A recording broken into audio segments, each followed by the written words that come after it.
राज्यात सुरू असलेल्या राजकीय घडामोडींमध्ये धुळे जिल्ह्यातून एक महत्त्वाची घडामोड समोर आली आहे।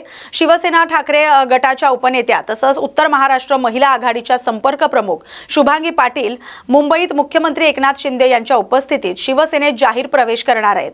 मिळालेल्या माहितीनुसार ते आपल्या शेकडो कार्यकर्ते आणि पदाधिकाऱ्यांसह शिंदे गटात सहभागी होणार आहेत। राज्यात चर्चेत असलेल्या ऑपरेशन टायगर मोहिमेच्या पार्श्वभूमीवर हा पक्षप्रवेश महत्त्वाचा मानला जातोय।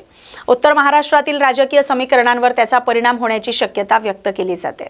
आज मी माननीय नामदार उपमुख्यमंत्री एकनाथ शिंदे साहेब आणि माननीय खासदार साहेब श्रीकांत शिंदे साहेब यांच्या नेतृत्वात मार्गदर्शनाखाली आज शिंदे सेनेत म्हणजे खऱ्या शिवसेनेत प्रवेश करत आहे।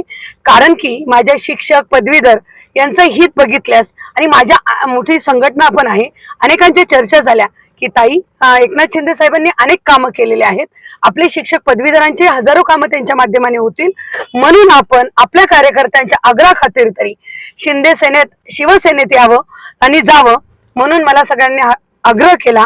म्हणून मी त्यांच्या नेतृत्वात आज पक्ष प्रवेश करत आहेत। आणि माझं कोणतंही जर बाकीचे म्हणत असतील की हे झालं ते झालं इतकं दिलं, मी नक्कीच उद्धव साहेबांवर माझी अजिबात नाराजगी नाही।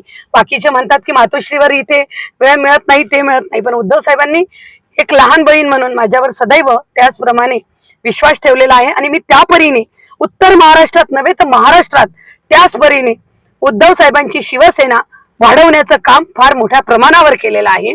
आणि मी माझी संघटना तर 10 वर्षापासून होतीच, मी त्या संघटनेच्या मार्फत सुद्धा साहेबांना नक्कीच फायदा होईल असंच हिताचं काम आजपर्यंत करत आलेले आहे।